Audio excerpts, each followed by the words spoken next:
Welcome to the Motormouth YouTube channel. I'm Zach. I'm Andrea. And we do full-length car reviews each and every week. Please subscribe for that. And halfway through, we stop for a segment called Questions, Coffee, and Cars. And we spun it off. We're up to number 112. How do you get a question in? Follow along on Instagram at Motormouth_Andrea. Every Sunday morning, I put a post out with Zach and I holding coffees, asking for questions. Once we gather our questions, the post is deleted and we start the show. Time now for Questions, Coffee, and Cars. Your questions from Instagram. How come you don't do any car comparisons anymore? Funny that you asked that. We did one this morning. We sat right here in this car and we did one. It's going to be the Camry hybrid versus the Accord hybrid. That's right. They did a lot of work for the research department. The editing isn't so bad, but we're so busy. And because we're busy and we're traveling, actually the comparisons are going to be a nice little thing for us to slide into once in a while. Yeah, instead of getting a vehicle that week, maybe we do a comparison. We try and break it down so it's easy for everybody to understand and go back and forth, but we're doing two vehicles instead of just one. So, yeah, definitely more research, but we are going to get back into them. So stay tuned for that. Not on a regular basis, but once in a while. So if you're watching this video the day it drops, today's Friday. If you're watching it later, I don't know when you're watching. It'll drop tomorrow. Yeah. Saturday. That's right. Hello from Ireland. Great show. Thank you. I'm currently leasing an Audi Q5 and starting to think about my next car that I plan to buy nearly new. I need more cargo space for road trips and our golden retriever takes up a lot of space. I have my heart set on the Volvo XC90 B5 Plus, but my brain interrupts and says I should buy a Kia Sorrento top spec hybrid instead due to the 7-year warranty. Wow. A Lexus RX would be a happy medium, but cargo area seems too small. What would you guys do? You know what I would do? I would get an Irish Terrier.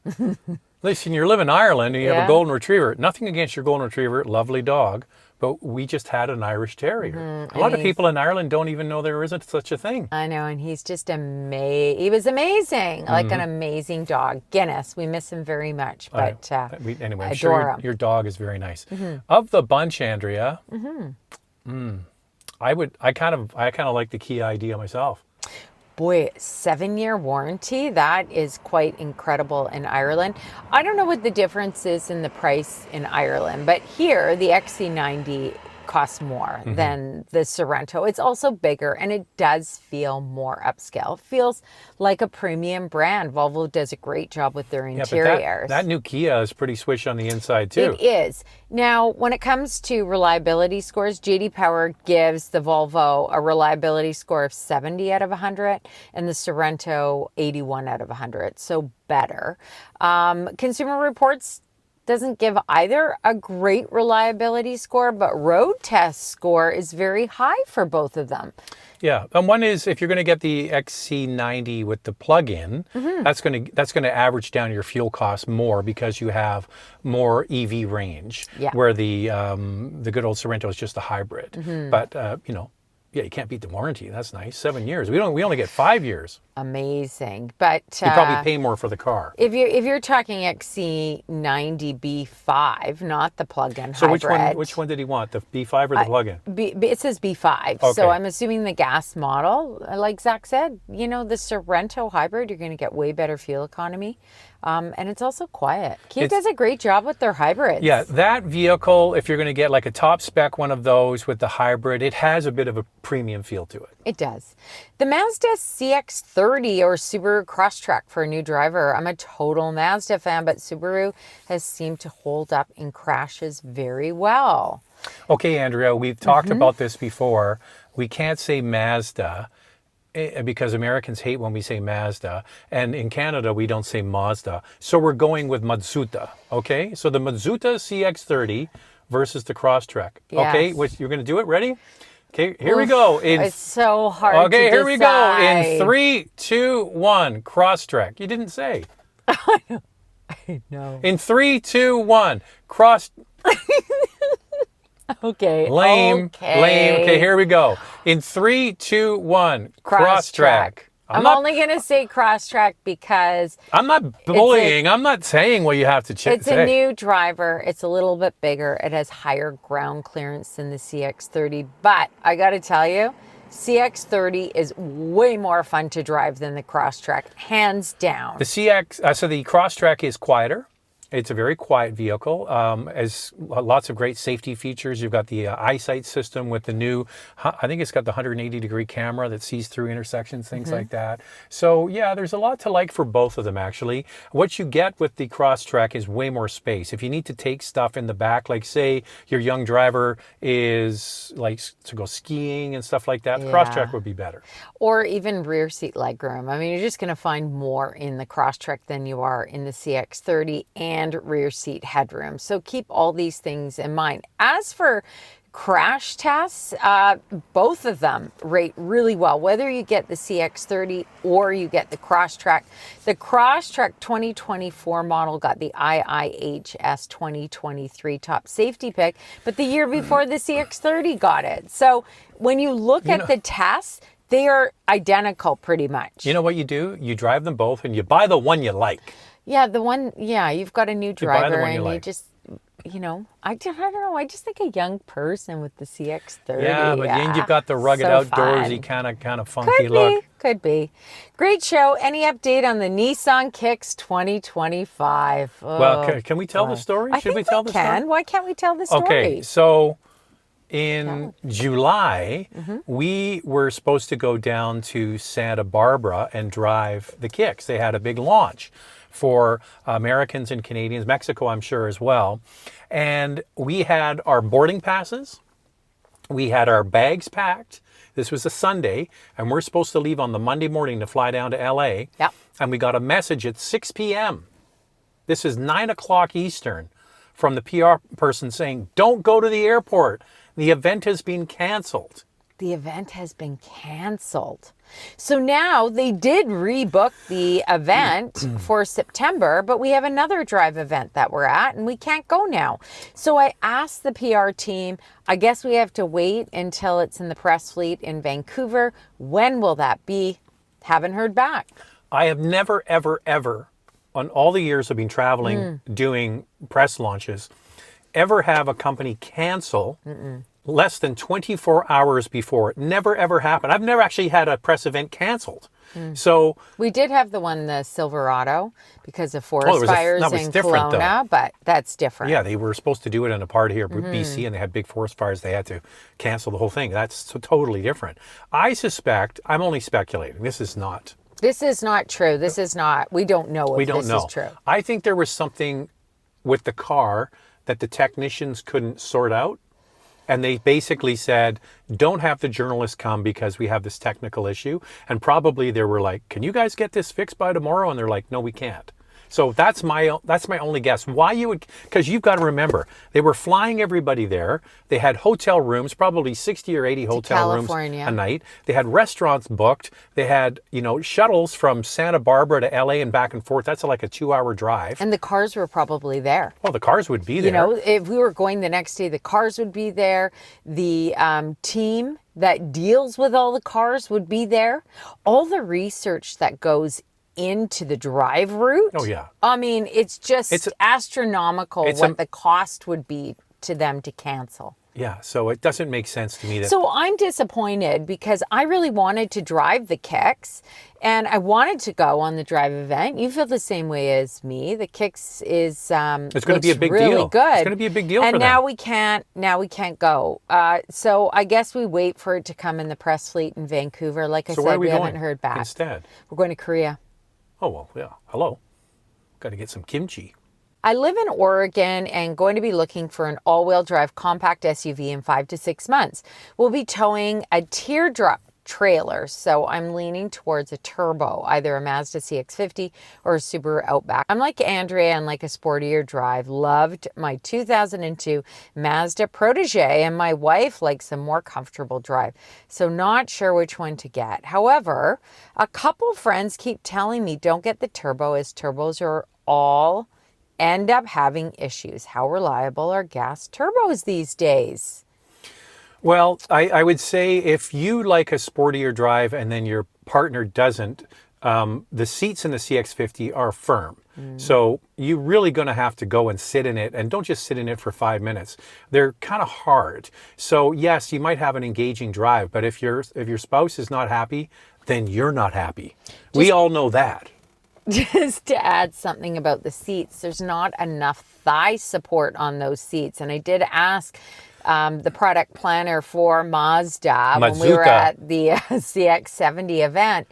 And I said, what about this 2025 hybrid that's coming? Are you going to improve on the seats? Because they're really uncomfortable. And he said, no, but now I'm hearing rumors that the 2025 is going to have improved seats. So we kind of have to wait for that to come out. I think the Outback is more comfortable. Yeah, the Outback is very quiet and it has very comfortable seats, and the turbo makes up for a lot of the shortcomings of having a continuously variable transmission.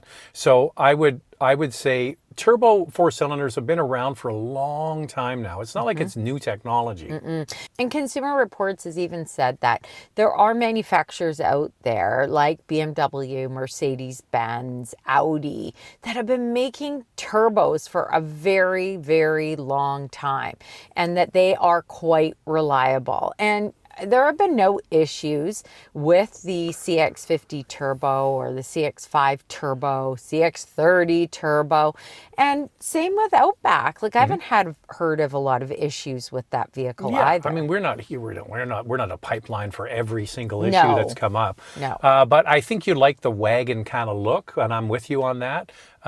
So yeah, I try them out, see which one you like, and make sure you get the one that your wife likes. And I have to say the Wilderness Outback is terrific. It looks kind of weird. It's ugly. But boy, does it ever eat up those imperfections. Like Subaru has done a great job with that one.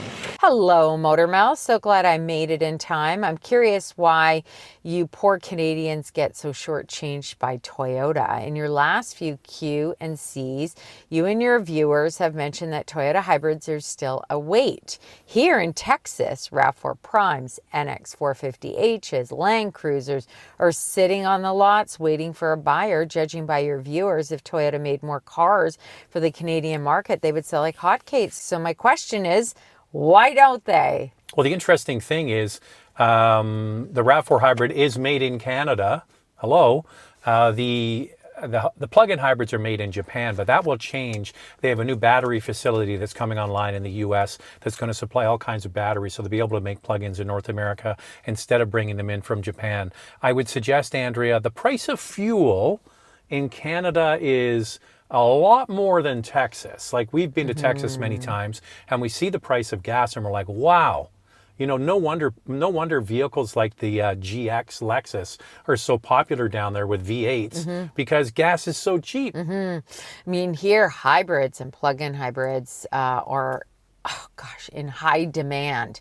You know what? Toyota tells us they are at full capacity for hybrids and plug-in hybrids right now, and they're working hard to deliver. But the U.S. market is a larger market. Huge. And they've also got to accommodate that market as well. So I think it's a tough time. And, during COVID, production scaled down. And all of a sudden, gas prices here in Canada went through the roof, and hybrids and plug-in hybrids went through the roof. And you can imagine how difficult that must have been for Toyota to keep up with this demand, and they're still not there. Yeah, how they allocate production for each market. So the United States market is massive, right? It's 10 times at least what we have here in Canada in terms of volume. So all of those dealerships have allocation. They're going to get X number of cars. And in Canada, we get allocation as well. So it's just not the same number. So the numbers game always tilts towards the United States. You get way more cars than we do. We're just too small. Yeah. Scott from Connecticut, always great and honest reviews. Thanks, Scott. Seems like EV prices are being slashed. Saw the EV9 at an $18,000 discount. Is there going to be a reset of sorts for the entire EV industry favoring hybrids? Love to see a review of a Rivian. We do have the Rivian on the channel, the pickup truck. but that's the only one that we reviewed. We're a couple of firsts in this video, Andrea. First time ever that we've had a press event canceled. That was just in July. Yep. First time ever we've had a car pulled and not allowed to drive it because of the review we did. So we did the Rivian review. Yep. Rivian didn't like our review at all. Of the pickup truck. They didn't like it. They felt we were negative. They thought we were negative. And they said, yeah, your next vehicle, you're not getting it. We had it booked the next week, and they pulled it from us. So Rivian, we're not in a rush to get a Rivian. Maybe when the little one is at the R2D2, what's it called? The R2? R2. The R2? Yeah. So when that one comes out, I think I'd like to reach out to them again because I think it looks cool. Yeah. But and they did say that they feel that our channel would benefit from the smaller, more affordable price point Rivian. well, we'll see what the price is. Yeah, but that's what they said to us. So What was the question again? Because I kind of got off on a tangent then. Okay, so we did Rivian, and then the other is Oh, about the EV pricing. prices and slashing. You speak to overall, and how would I just speak to the EV6 and EV9? Oh, I just wanted to Okay. give another example. Oh, okay. So is electric.com or whatever, Yes, the EV electric, yes. They were talking about the ZDX or the ZDX from Acura. Mm-hmm. They've slashed the price with different incentives and things by $30,000, Mm-hmm. and now is cheaper in some areas depending on incentives than a Model Y. And all of these companies are having to rethink their whole strategy. Ford is building a new platform. A former Tesla engineer is heading up this multiple platform, meaning it can be used for hybrids or it can be used as full EVs. And that's what they're going to build towards the mid-size pickup truck they're making in 2027. So they're also having this multiple prong approach, hybrids, plug-ins, everything. So they're all rethinking it. I mean, the biggest issue with EVs right now is they're too expensive. It's not an affordable option for many. We can all agree on that.